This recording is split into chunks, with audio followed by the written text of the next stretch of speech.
En esta cápsula nos vamos a dedicar a la ciudad de Córdoba en el territorio colonial.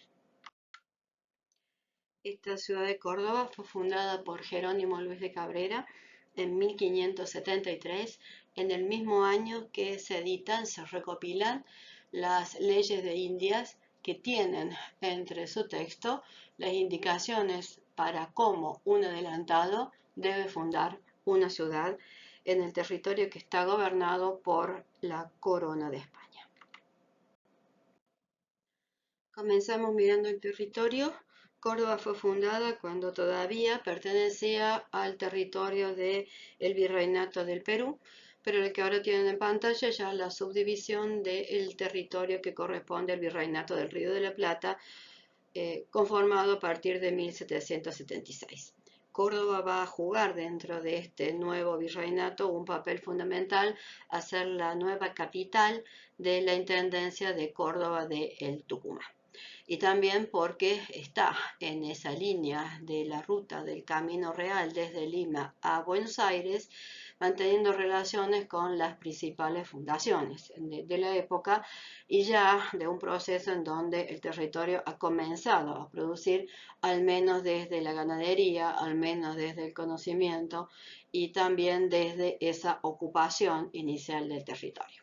En un mapa de la época, como el que tienen de este lado, elaborado de nuevo por jesuitas, lo principal que se registra son los accidentes geográficos, como la cordillera de los Andes y los ríos, y a partir de ahí se pueden ubicar medianamente las ciudades. Ahí tienen Mendoza, ahí está Córdoba, Buenos Aires, Santa Fe.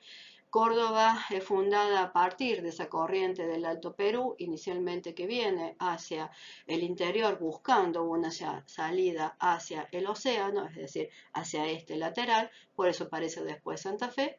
Córdoba queda en una posición mediterránea y siempre Santiago del Estero es la ciudad más antigua dentro de esta región, de la cual se van desprendiendo las fundaciones posteriores.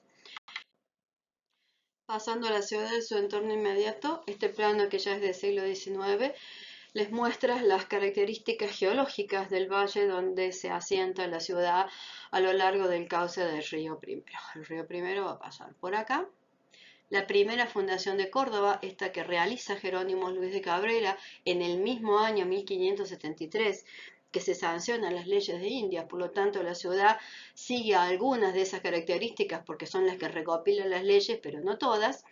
El primer punto de fundación donde se construye un fuerte es este que está ubicado en la actual zona de Yapeyú, y una vez caído Jerónimo Luis de Cabrera de su posición de poder, de gobierno, es sustituido por Lorenzo Suárez de Figueroa y este en 1577 traslada la capital hacia el Bajo y al frente de la localización anterior.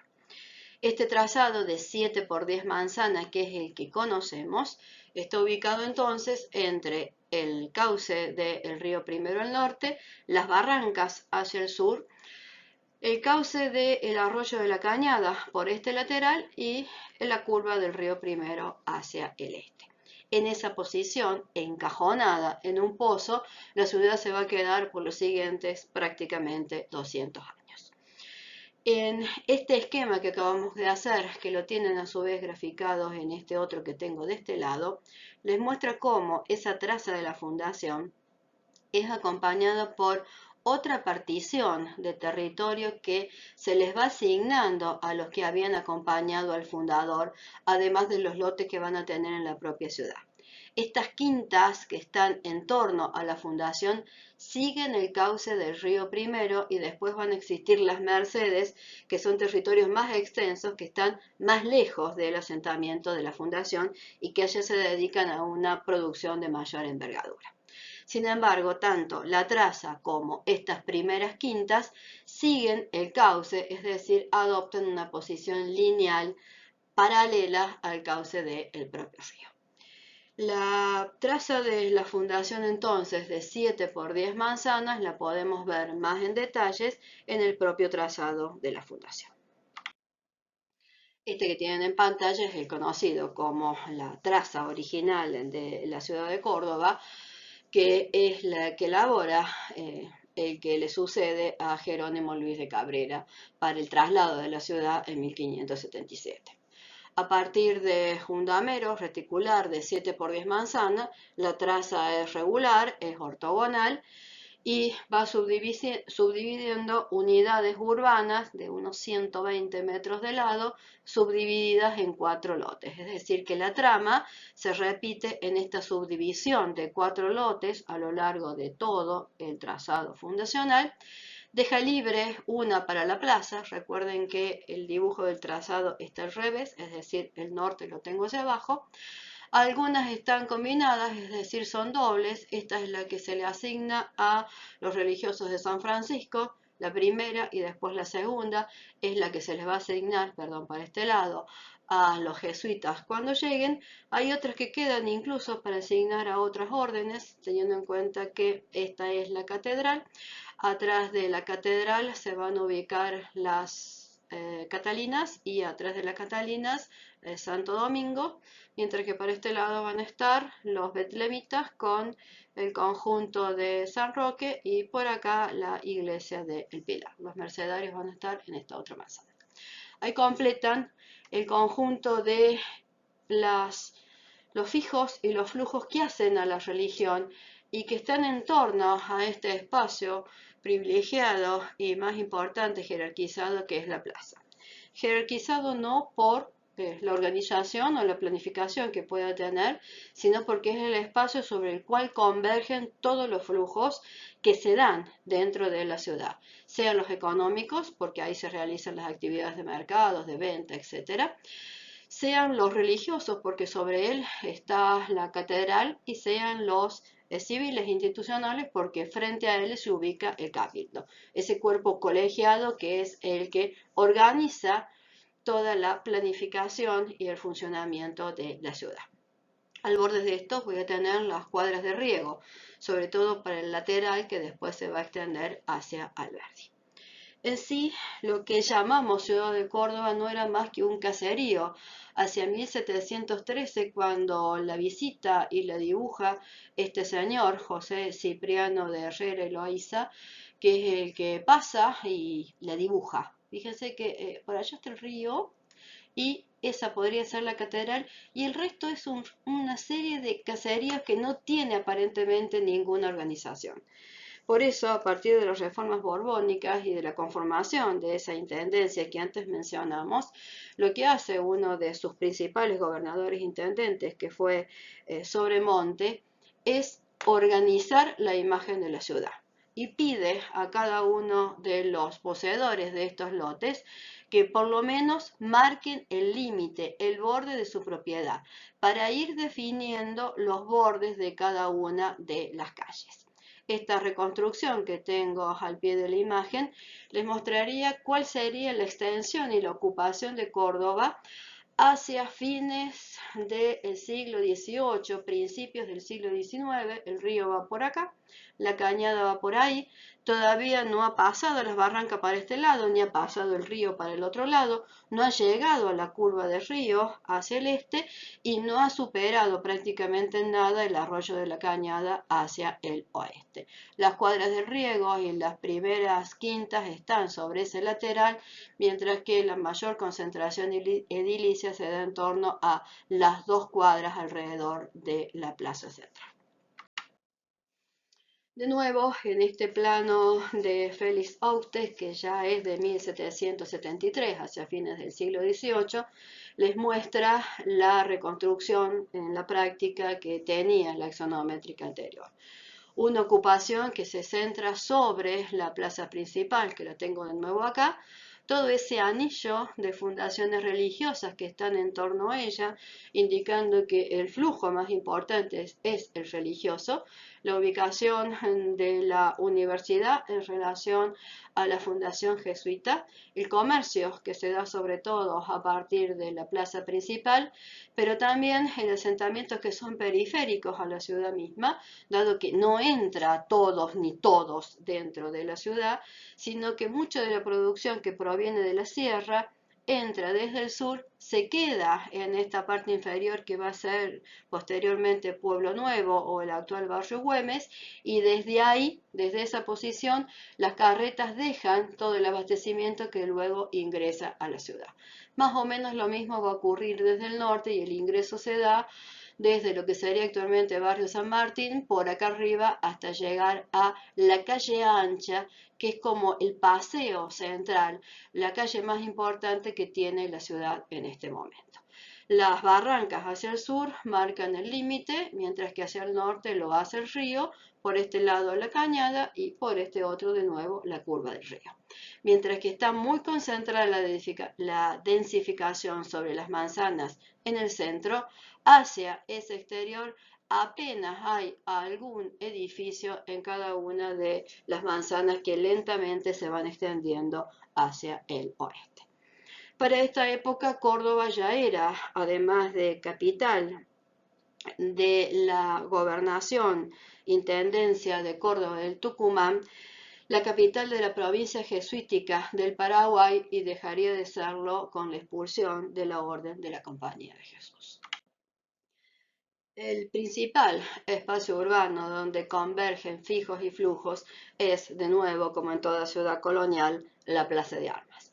Plaza de Armas sobre la que se arman la catedral, el cabildo, algunos de los conventos, la casa del fundador, la casa de las principales familias que acompañaron a ese fundador, y en donde todas las clases sociales también participan, desde los criollos y blancos y católicos, hasta los que vienen desde el borde de la ciudad a vender sus productos en esas plazas, incluso los ciervos negros y los ciervos indios son parte de ese espacio donde todo sucede, sea por la religión, sea por la sociedad o sea por la política, un espacio que está abierto a todas esas clases sociales. Dentro del borde de esa plaza vamos a ir identificando algunos de los flejos. En principio, la Catedral de Córdoba. Catedral que comienza, como todas catedrales en estas fundaciones coloniales, siendo un simple rancho y que con el tiempo va a ser sustituido por edificios de mayor jerarquía. La catedral que hoy tenemos frente a nuestra plaza principal es un edificio construido a partir de las propuestas arquitectónicas de González Merguete, de Primoli, un jesuita, de Fray Vicente Muñoz, un franciscano, de Andrea Blanqui, otro jesuita, que son los que van a terminar de conformar la imagen definitiva de la catedral. La catedral se construye a lo largo de muchos años y siempre como resultado de prueba y error hasta que logran resolver sobre todo el sistema de cubierta. Es o sigue, como las demás catedrales de este periodo colonial, una base que es regular, rectangular, con testero plano, con una nave principal y dos naves laterales que, dados los procesos de construcción del edificio, la separación de estos muros entre nave y nave cada vez se hacen más importantes y prácticamente cierran esta nave lateral, casi transformándolas en una sucesión de capillas que no son percibidas desde la nave principal, un crucero importante con cúpula sobre ese crucero. Un presbiterio que es profundo, flanqueado por dos capillas, la que corresponde a la capilla para el baptisterio y la capilla donde está el sagrario. Sacristía y contrasacristía van a completar el conjunto. La catedral tiene un nártex y ese nártex es el que se abre sobre la plaza mayor. Este conjunto de nave principal y dos naves laterales está resuelto en altura a partir de un cañón corrido que cubre la nave principal, cubierta por un cañón corrido. La iluminación se da a partir de ventanas que están insertadas con el uso de lunetos sobre cada una de ellas, que después se van a vincular a la estructura de ese cañón corrido. Y las naves laterales, cada una de ellas, esos circulitos que están viendo ahí, son bóvedas rebajadas, como las que se ven en el corte, que tienen escasa iluminación lateral, están prácticamente oscuras, salvo las que corresponden al crucero central, que se iluminan a partir de la cúpula. Fíjense que la cúpula, la altura total, es prácticamente el doble de la nave principal que tengo abajo. El crucero, la altura la tienen por ahí. El desarrollo de la cúpula parte de un tambor que es el que sostiene la calota de la cúpula, y para que esa cúpula se mantenga estable en su estructura, tiene como refuerzo 4 torrecitas en los ángulos, ubicadas ahí, ahí y ahí y ahí, que son las que están viendo en imágenes ahí, ahí y ahí. Este modelo estructural puede ser retomado a partir de la Catedral de Toro en España, que hace prácticamente lo mismo, solo que la cúpula está más rebajada que la nuestra y no tiene la linterna que corona la nuestra. Las 4 torres que constituyen este refuerzo de esta catedral románica se vuelven a repetir entonces en la estructura de la Catedral de Córdoba. Como toda catedral, está construida desde el testero hacia el ingreso, para poder empezar a oficiar misa a partir de la consagración del altar propiamente dicha. Entonces, la parte posterior de la iglesia es la más antigua y el resto de las naves ya se construye a través de los siguientes casi prácticamente 100 años. Si se fijan en la portada de la Catedral de Córdoba, esta relación entre el centro, que tiene un motivo que es netamente renacentista, responde a la influencia de los tratados de la época, particularmente el de Serlio. Este conjunto de 4 dibujitos que tengo acá en medio es parte de ese tratado, y este, por ejemplo, modelo es el que repite, en este caso Blanqui, en el centro de la Catedral de Córdoba. Mientras que las torres, que son las que acompañan las portadas en los laterales, tienen una base que está horadada a partir de un gran arco, que es el que se repite en la portada principal, un primer dado que es cerrado y ciego, un segundo que está cubierto por los arcos que son los que permiten incluir el campanario en su interior, y una cúpula inserta en un octógono que es lo que cierra la torre con las linternas en la parte superior. Ese desarrollo vertical le quita cierta pesadez al conjunto, que en sí está construido a partir de un muro ancho de una vara aproximadamente, es decir, cerca de 1 metro, compuesto a partir de ladrillo y piedra. El ladrillo es el que va horizontalizando la junta que va entrehilada de piedra y piedra, y nosotros llamamos comúnmente a ese muro tipo catedral. Este sistema constructivo pesado, compacto, es el que va a permitir que esta estructura permanezca a lo largo de los siglos. La catedral, en su expresión completa, les muestra entonces, a partir de esas fases de construcción que he mencionado antes, su sistema constructivo. Ese cañón corrido que cubre la nave principal tiene refuerzos sobre las naves laterales, en estas ménsulas que ven sobre el lateral, y que además ayudan a pasar el esfuerzo que ejerce ese cañón corrido desde el centro hacia el muro de la nave lateral. El transepto lo tienen marcado ahí, y ahí aparece en la cúpula principal con esos refuerzos de los 4 torrecitas en las esquinas. Como detalle de ornamentación que indica el lugar donde está construido el edificio, en los ángulos de las torres van a ver una serie de angelitos con falditas de plumas, posiblemente una expresión de la mano de obra que construye este edificio, probablemente en su mayoría afrodescendientes y también aborígenes, que en forma casi mínima e imperceptible contribuyen entonces a la expresión del lenguaje de la catedral. El edificio que está al lado de la catedral es el Cabildo fijo, que es atravesado por el poder civil de la ciudad. En este caso, el Cabildo, sede de ese conjunto colegiado de los principales ciudadanos de Córdoba, todos ellos criollos, blancos y católicos, son los que podían dirigir los destinos de la ciudad, y se va a conformar a partir de la adición de 2 patios. El patio principal, que es este que les estoy marcando ahora, y el segundo patio, que es este. Hay un eje de composición que pasa por el medio, pero que es el resultado de la adición de una serie de ampliaciones del cabildo, unificado sobre su frente a partir de la recoba que pasa en planta baja. El cabildo se inicia a partir de una serie de ranchos que están ubicados sobre esta esquina, y la evolución culmina cuando el mismo Marqués de Sobremontes le pide a este ingeniero voluntario, Juan Manuel López, que le dé uniformidad a ese edificio cerca de 1786, ya casi finalizando este territorio del periodo colonial. Entonces, el cabildo va a adoptar para su resolución en fachada como lenguaje este módulo que tiene muchos elementos entre renacentistas y manieristas.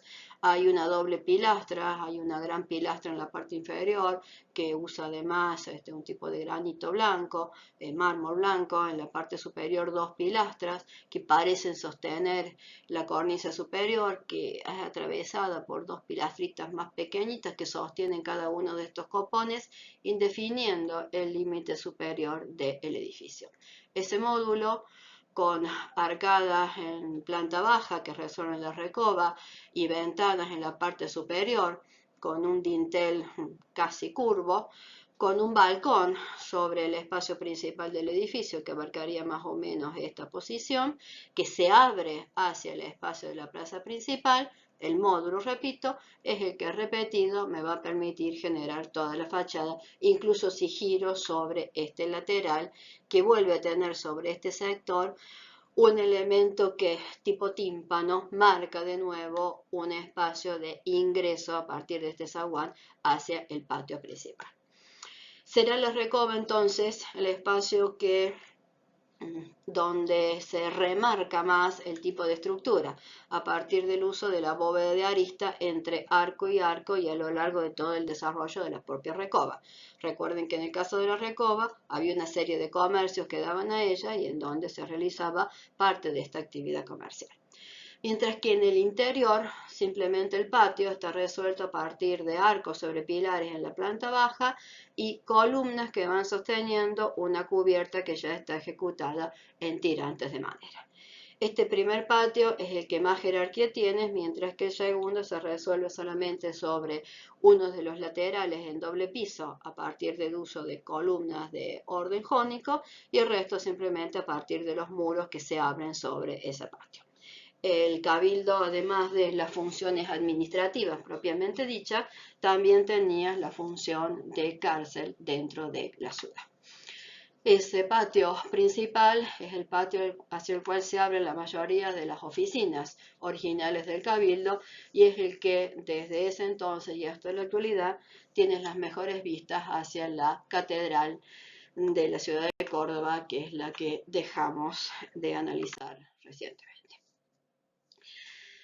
2 cuadras más allá y sobre el límite inferior del trazado fundacional se ubican las 2 manzanas que el cabildo le asigna a la Orden de la Compañía de Jesús. En pantalla tienen el conjunto aproximado del desarrollo de los edificios de la Fundación Jesuita en Córdoba, que se inicia en 1599 a la llegada de los jesuitas a nuestra ciudad.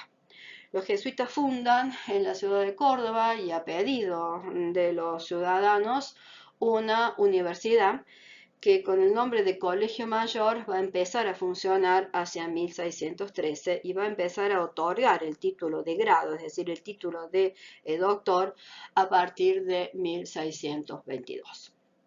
¿Cómo se conforma este conjunto jesuita?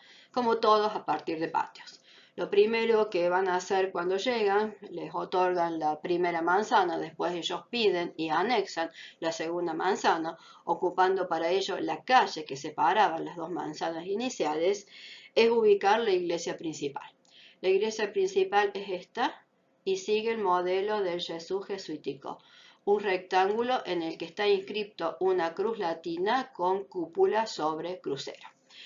La primera parte del edificio se inicia con una estructura que ya existe, que posiblemente es esta, y que es la ermita de los Santos Tribulce y Valeriano, a partir de la cual ellos extienden la capilla doméstica de la orden y el patio de la residencia, es decir, donde ellos viven en esta posición. Ese patio y este patio originalmente corresponden a la residencia. Y empiezan a construir la universidad hacia este lateral. Este es el patio de la universidad y este es el patio del Colegio Convictorio, donde vivían los alumnos que estudiaban en la universidad en este lateral. La parte de la huerta es lo que se extiende sobre esta superficie. El patio de la botica es este que sigue. La botica ocupa esta posición acá. Hay un pasillo que de punta a punta atraviesa todo el edificio y vincula la salida de la iglesia con la ubicación cercana a la escalera. Esta es la única ala que tiene doble altura en todo el conjunto, y este eje, cuya visual atraviesa todo el conjunto, es lo que nos permite ahora vincular el resto de las posiciones del edificio original. Este patio de la botica vincula además con el refectorio de la orden, que es este, y la zona de las cocinas. Este patio es el más antiguo, se puede datar desde el siglo XVII, igual que este sector, mientras que estos otros rectángulos que tienen marcados corresponden al tercer patio, patios que trabajan a modo de obraje, donde está la carpintería, la herrería, la panadería, la jabonería, etc. Incluso la zona desde donde se administra toda esa provincia de la Paracuaria, es decir, la Procuraduría de Misiones, más el patio que corresponde a la ranchería de los negros esclavos y otros patios o corrales, mejor dicho, para los animales. Todo eso, casi un sistema que se autoabastece, es lo que en su conjunto funciona como este convento urbano de la Compañía de Jesús. Siendo ese entonces el funcionamiento y las relaciones y funciones que tienen todos entre sí, este sector está dedicado exclusivamente a la orden, a la universidad y todo esto ya a la producción. Se vincula además con los vecinos a través del patio de la botica, a través de la asistencia espiritual en la iglesia y en lo que los hermanos hacen como actividades hacia la ciudad, y por supuesto la docencia a partir de la universidad. El ingreso a la universidad se daba desde acá, no desde acá como se hace ahora, y al Colegio del Montserrat a partir de este ingreso. Recuerden que en sí el Colegio del Montserrat se habilita el edificio después de la expulsión de los jesuitas y es usado inicialmente cuando los franciscanos se hacen cargo de todo el conjunto. El Colegio Convictorio va a dejar de funcionar después para transformarse en el actual Colegio Nacional de Montserrat. Una idea de cómo sería ese edificio exteriormente, si queremos hablar de lenguaje, lo resuelve Cronfuss en ese dibujo que tienen arriba. La iglesia de la compañía está sin terminar, es un volumen compacto, pesado, construido a partir del uso de piedra y ladrillo, pero más piedra que ladrillo. Por eso el muro tiene mejores resultados al momento de resistir a los esfuerzos tanto sísmicos, sobre todo, como a posibles asentamientos. Todo el sistema constructivo es particular y lo vamos a ver a continuación, pero no tiene ningún elemento ornamental importante sobre la fachada, porque en teoría no estaba terminada, y de la misma forma los edificios que resuelven la universidad, el Colegio Convictorio y las demás dependencias siempre dejan el material a la vista, es decir, no van a tener una resolución del lenguaje jerarquizada, sino que van a concentrar toda esa jerarquización en el principal espacio que es en sí la iglesia. La iglesia entonces es la que a partir de esa planta en cruz latina inscripta sobre un rectángulo con cúpula sobre crucero, tiene como mayor elemento de distinción su sistema estructural de la cubierta.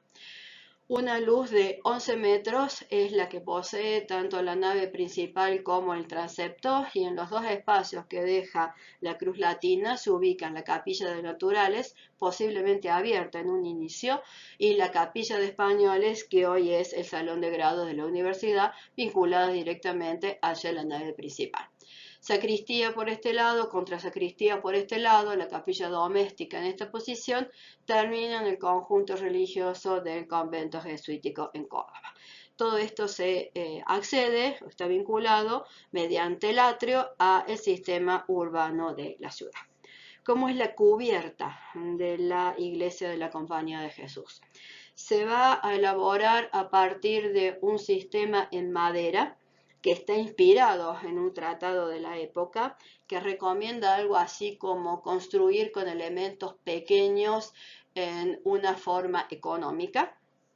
Y esos arcos, elaborados a partir de esas piedras pequeñas que después vamos a describir, puestos unos al lado de otros, así aprovecho el corte ahora, es lo que va a generar la bóveda de cañón corrido que están viendo que cubre la nave principal. Lo mismo lo va a hacer con la cúpula y con el resto de la nave de cañón corrido que va por acá y que va también en ese sentido. El resto, en cuanto a la ornamentación que ustedes ven cuando entran en la iglesia ahora, la mayor parte corresponde desde esta cornisa para abajo ya al siglo XIX, pero lo que está sobre la cubierta en general corresponde al periodo colonial, igual que el gran retablo que culmina este camino de salvación del cristiano hacia el punto focal de la redención. La fachada en ese alzado les muestra, igual que la foto, el sistema constructivo directamente a la vista, es decir, la piedra que constituye en sí el alma de estos muros. La parte superior, donde van a aparecer las torres, que son más bien bajas, más que de desarrollo en vertical, que incluyen esa sucesión de dos arcos por cara, y en el centro, por supuesto, tienen las campanas, tienen como ornamentación principal una serie de recuadros ejecutados en piedra sapo con los anagramas de la Compañía de Jesús o con ornamentación en flores, pero siempre geometrizados, y solamente esos y las veletas que van a rematar cada uno de estos como cupulines piramidales es toda la ornamentación que van a recibir, además de estas grandes cornisas horizontales sin ningún otro tipo de ornamento. Se dice que en todos estos elementos, estos cuadraditos que ustedes ven sobre la fachada, cuya denominación es mechinales, incluso en la parte de allá arriba, sirve inicialmente en el proceso de construcción, es donde se van hincando de frente las maderas que soportan los andamios en posición horizontal, y mientras se va subiendo la construcción se va moviendo ese andamio hacia arriba. El mechinal sirve también para que el muro, que tiene un espesor considerable de más de una vara de ancho, pueda respirar, y por eso también se mantienen después de terminarse el sistema constructivo. Sirven también para poder fijar la ornamentación ejecutada en piedra a ese muro, y esa es posiblemente la función que han tenido los mechinales que han permanecido. Vean también cómo todas las aberturas que están ejecutadas a partir del arco de medio punto están construidas a partir de ladrillos, porque con el ladrillo se puede resolver mejor ese tipo de perfil. El sistema constructivo que les mencioné, construido a partir de madera que provenía del Paraguay, todo cedro paraguayo, se ejecuta a partir de los conocimientos del padre Lemer. Lemer era un belga, que era uno de los hermanos de la compañía que se incorpora al conjunto de Córdoba, conoce la construcción de barcos, es decir, ha trabajado en artilleros, por lo tanto puede manejar bien la madera. Si se fijan en parte de los dibujos que componen ese tratado que les mencioné antes, estas intervenciones para construir bien y siempre en forma barata, en forma económica, dice el propio tratado, les muestro cómo a partir de pequeños fragmentos de madera que permiten armar la curva de un lado y del otro, atravesado después por estos elementos en vertical, y entarugados en toda la cubierta de la Compañía de Jesús no hay ningún clavo, lo que sirve de traba son esos tarugos, se puede conformar el cañón corrido generando estos arcos tipo costillas, que son estos que ven acá en la foto. Esos son los arcos principales, ese es el arco principal, ahí tienen los tarugos que van trabando pieza con pieza y entre cada arco y cada arco está este otro elemento que va haciendo de nexo entre curva y después las tablas que cubren por debajo la diferencia entre tabla y tabla. Esa tabla es la que está revestida en la parte inferior y pintada con estos elementos fitomórficos entre verdes, rojos, algún amarillo y azul y después sobre dorado el oro, tanto la costilla como algún elemento de esa ornamentación. A lo largo de toda la nave principal y ya perdida en el caso de la cúpula y parte de las naves del transepto. En esta recreación del sistema constructivo del arquitecto Moreno ven lo que acabo de explicar antes. Ahí va la costilla. La costilla está armada a partir de esos pequeños elementos en maderas y entarugados y después en el otro sentido, transversal, van pasando los otros elementos que las van cosiendo paralelo a los muros de apoyo. De este modo, el muro recibe poca carga que si la estructura hubiera sido ejecutada en piedra o en ladrillo. Por arriba se van armando las dos caídas de agua que son las que finalizan la cubierta en la protección del sistema de madera. Por dentro, lo que acabo de describir. La cúpula principal, ejecutada con el mismo sistema, pero un incendio hace perder todas las pinturas. Sobre pechinas, la pechina baja hacia el pilar de apoyo, hacia el muro de apoyo. El arco que corresponde al cañón corrido de la nave transversal y al cañón corrido de la nave principal. Arco, arco, arco, arco y en el medio de los arcos la ornamentación. Todo se resuelve a partir de ese mismo sistema constructivo que utiliza madera de cedro paraguaya. Desde abajo la bóveda de la Compañía de Jesús. Para cerrar el convento jesuita, los principales espacios religiosos del conjunto. El templo mayor y la capilla doméstica.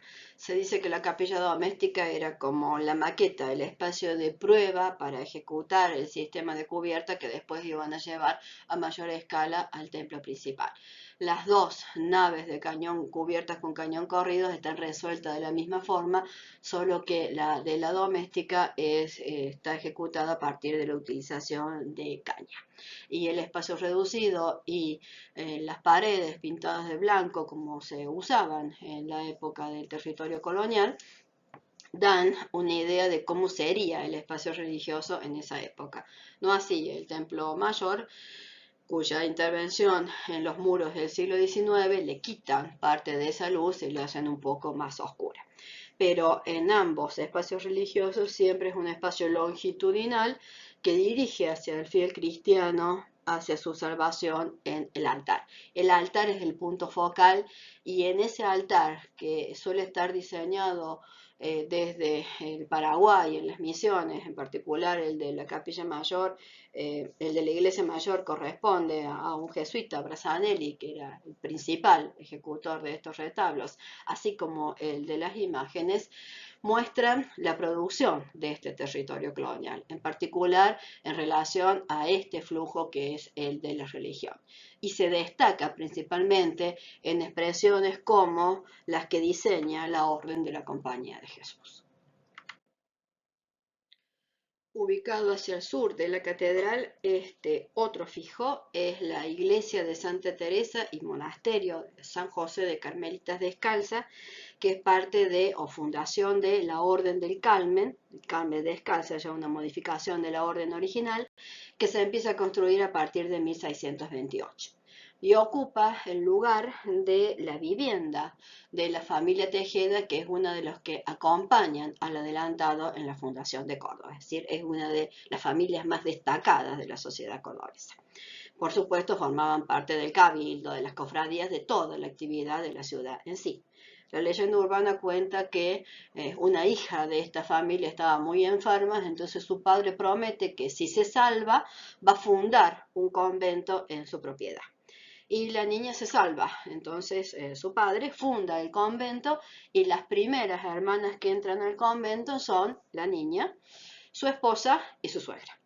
De esta forma comienza la larga trayectoria de un convento de reclusas. Las hermanas que entran acá no salen nunca más, que también está destinado a producciones muy específicas dentro de la ciudad colonial, como los dulces, los bordados, todo aquello que hace casi al disfrute, que no tiene cabida dentro de la producción local, tradicional o doméstica. Todo aquello que requiere cierto tiempo para su elaboración suele ser elaborado, suele ser armado a partir del trabajo de las manos de las hermanas que están reclusas en este caso, igual que las catalinas que están en la manzana de atrás. ¿Cómo se conforma este conjunto? De nuevo a partir de patios, es decir, de claustros, patios rodeados de galerías. Acá tienen un patio, el que corresponde a esa casa de la Fundación de los Tejedas. Le falta un sector hasta llegar a la esquina. Un segundo patio, otro patio que tiene una capilla, otro patio que tiene otra capilla, otro patio por allá, otro patiecito por acá.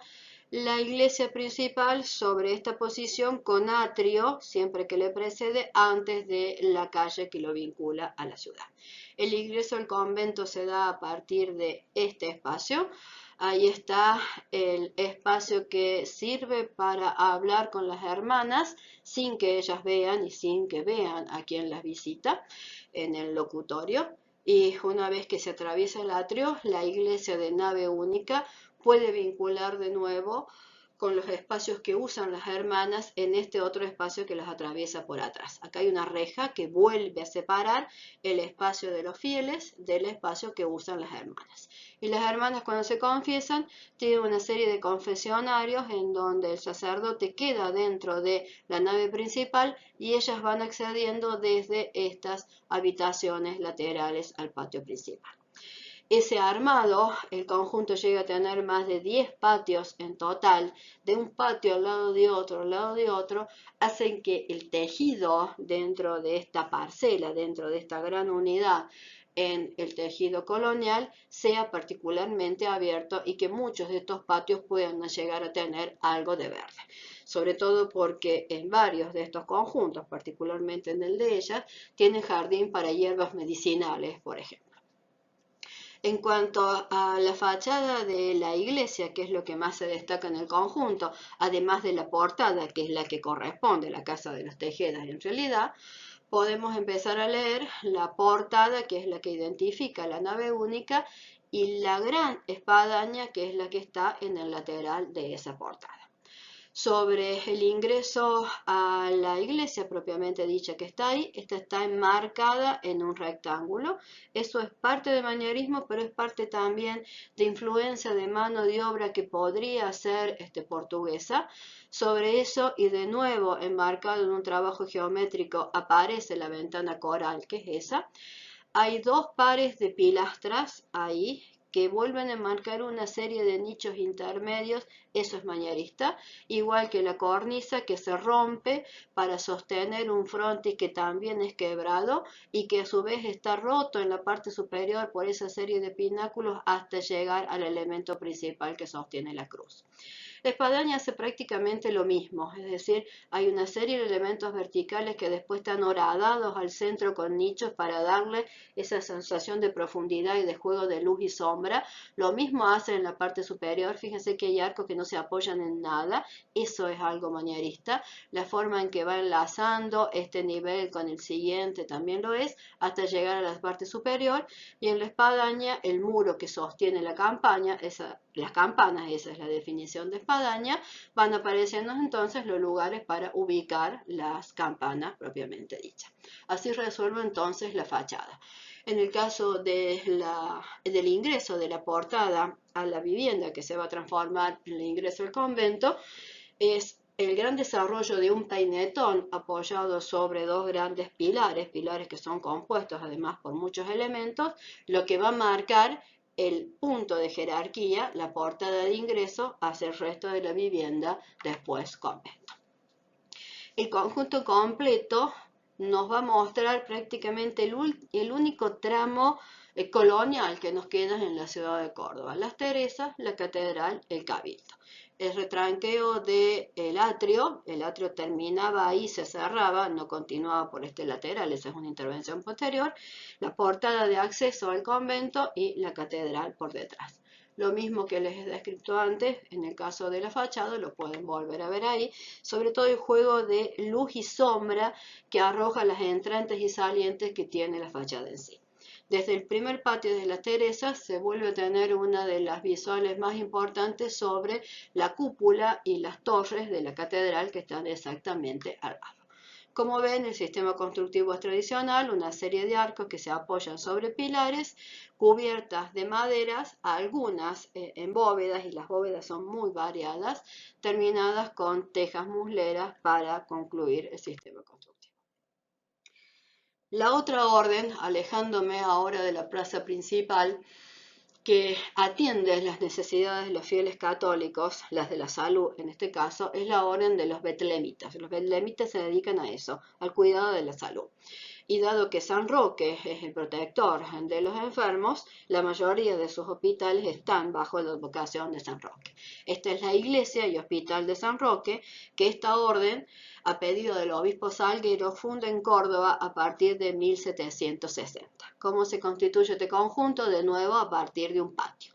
Solo que este patio tiene, por un lado, las habitaciones de los sacerdotes, por este lado el espacio destinado al hospital y por este lado la iglesia de nave única, apenas un pseudo crucero con cúpula, las sacristías, algunas dependencias para los hermanos y una torre que funciona además como ingreso hacia ese conjunto también por acá.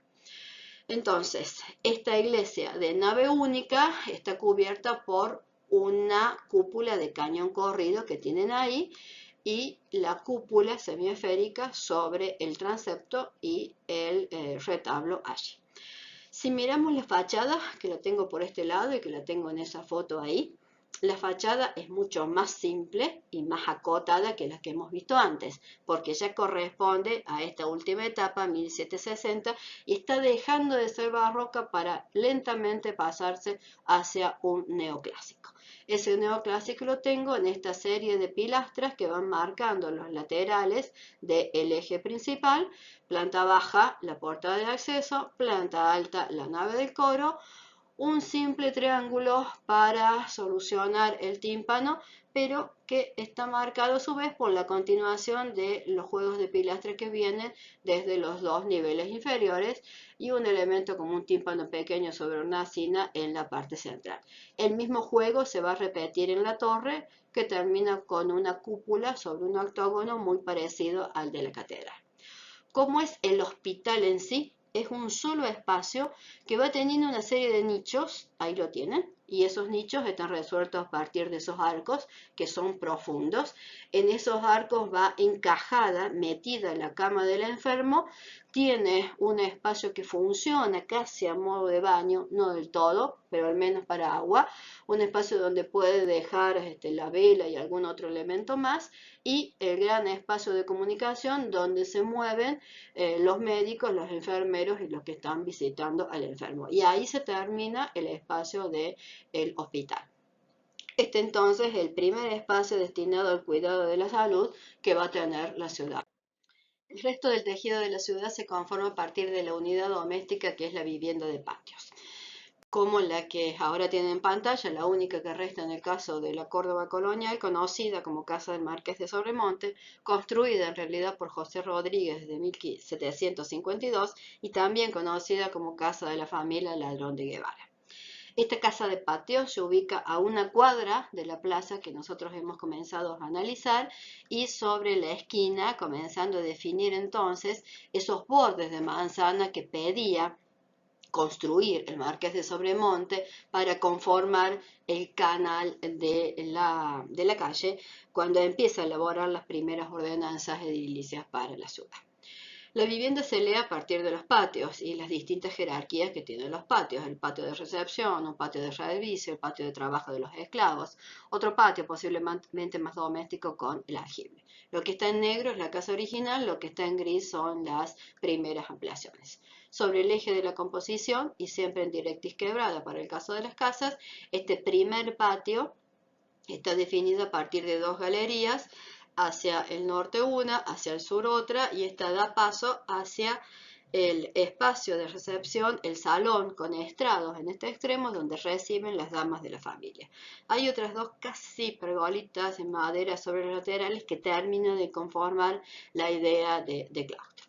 La escalera que está en este ángulo lleva al piso superior donde se ubican las habitaciones principales y sobre el ángulo el balcón que es el que se ve sobre la esquina de la vivienda. En este otro extremo podrían haber estado ubicados los lugares comunes, es decir, los baños. Mientras que sobre el comedor que describí antes se podría ubicar un entrepiso que tiene acceso por esa escalería lateral que servía a modo de depósito de la vivienda en general. De este lado del patio tengo el comedor, de este lado otros salones de recepción, la capilla, el espacio religioso de la casa y el comercio sobre la esquina con acceso desde las dos calles siempre en ángulo. Otros espacios sobre la calle de este lado podrían también haber estado en función del alquiler para otros comercios o servir también como espacios de la vivienda. La vivienda en sí, entonces, a partir de esos patios a los que se accede siempre en directriz quebrada para ir pasando de uno a otro, es lo que va a caracterizar la tipología funcional del edificio. En planta baja todo se resuelve a partir de bóvedas que crean tanto bóvedas de aristas como pequeñas bóvedas de cañón corrido. Ahí las ven en el corte, mientras que en la parte superior las habitaciones se van a empezar a techar con cabriadas de par y cubiertas de teja, como las que también ven sobre la esquina. ¿Dónde se concentra la ornamentación en este caso? En las propias bóvedas que tienen algunos detalles ornamentales, sobre todo en el caso de la bóveda del zaguán, como los vamos a ver después, en estos elementos que son unas columnas que marcan esa pequeña galería hacia el norte y que tienen casi unos capiteles jónicos en esa columna, en el desarrollo de la escalera y en una cupulita que hay sobre la esquina, sobre el ángulo de esa escalera, que permite el ingreso de la luz sobre ese espacio, algunos óculos por ahí que forman un trifolio y no mucho más. La ornamentación sobre la fachada, absolutamente despojada y solamente calada a través de las ventanas que no siguen un único ritmo, sino que están puestas de acuerdo a la necesidad, se va a concentrar sobre la esquina que reúne en planta baja el comercio y en planta alta la habitación principal. Esta diferencia de nivel entre el nivel inferior y el nivel superior está dado por este sistema de bóveda, quiere decir que hasta el apoyo voy a tener un nivel y a partir de ahí voy a desarrollar el sistema abovedado ahí para sobre él apoyar el piso del espacio superior. De este modo puedo leer entonces la esquina donde voy a tener la mayor ornamentación y es la que va a dividir en espejo las dos aberturas de acceso hacia el espacio del comercio y hacia el espacio de la habitación principal. Están divididas por este balcón volado con piso de madera y una baranda de reja ejecutada con hierro martillado, con hierro golpeado hasta darle la forma que tiene cada una de las ornamentaciones que están viendo en la reja. La ornamentación en sí está incluida sobre el ángulo de la vivienda. Ese ángulo tiene un primer como cajón retranqueado hacia adentro y otro segundo que es el que va a alojar el fuste de las tres columnas que vamos a ver. Este fuste inferior que coincide con el alto de las aberturas laterales tiene algunos elementos, el fuste es liso, casi no tiene basamento, y tiene algunos elementos que parecen un orden jónico en su capitel. La otra columnita que me queda en el desarrollo de la altura de la bóveda interior en sí, tiene el tercio inferior torsado y la parte superior con estrías y un capitel que parece algo como corintio. Mientras que el superior de nuevo tiene un fuste liso y de nuevo ubicado en ese retranqueo hacia el interior de esos vértices que va dejando un vacío sobre la esquina, lo van calando. El fuste de la columna lisa tiene un capitel que parece hacer alusión al jónico. Esta cuestión del parece es porque tiene lo mismo, no llega a ser exactamente toda una columna, como lo podría tener el desarrollo del lenguaje barroco en México o en Perú o incluso en el norte argentino, sino que esta vivienda no tiene un arquitecto que le haya dibujado la fachada, ni tiene un alarife con experiencia en estos recursos del lenguaje. Entonces, el que ejecuta ese ornamento tiene la posibilidad de replicar lo mínimo de todo ese desarrollo ornamental que ocurre en el resto del barroco para significar que esto tiene la misma jerarquía en un territorio que está exactamente en el margen de la apropiación del territorio por parte de la corona española. Esto es casi lo mínimo que se puede expresar a través de la mano de obra que se maneja y de los recursos que se tiene en este punto del territorio. Sobre los laterales, de nuevo, hay una especie de arco mixtilíneo que va a definir la entrada hacia el local comercial y otras dos aberturas con una serie también de rebajes dan entrada hacia el espacio de la planta alta. Toda la ornamentación entonces está concentrada sobre el ángulo que tiene además el balcón esquinero. Hacia el interior lo que van a ver que es el patio como espacio principal con un granado que es el que simboliza la limpieza de sangre de la familia, esas especies como de unas glorietas que son las que definen los laterales de este patio casi en claustro, y hacia el norte los arcos, los tres arcos que definen la galería entre el zaguán y el patio en sí, que son los que tienen rehundidos siempre a partir de elementos geométricos, y esta es la ornamentación del arco en sí que se va repitiendo, y del uso de ese fuste con ese capitel que parece jónico sin llegar a serlo, siempre usando una síntesis de esos recursos del lenguaje que son tan expresivos en el resto del continente americano. La cubierta en bóveda de cañón corrido para el zaguán, ornamentado a partir de veneras, que son esas especies de conchas que son usadas como motivo ornamental en el norte de España, y aquí hay 4, más otra vez el recurso geométrico, en este caso sobresaliendo, que termina de ornamentar el zaguán. El acceso de la escalera a partir también de una serie de bóvedas que entramos van cubriendo los 3 segmentos de la escalera en sí. La cubierta del piso superior ejecutada a par en madera y la mayoría de los pisos siempre ejecutados en ladrillos de terracota, mientras que el patio está pavimentado al huevillo, es decir, a partir de pequeñas piedras redondeadas que a veces, no en este caso, conforman algún elemento geométrico. El espacio de recepción es ese salón del que les había hablado y que en este caso Leonid Matisse retrata para otra vivienda de una familia porteña. Acá son las alfombras, los muebles y algunos elementos ornamentales los que terminan de conformar el lenguaje en sí de cada uno de estos espacios, ya que por lo demás es lo mínimo que va a llegar a este punto tan marginal del territorio.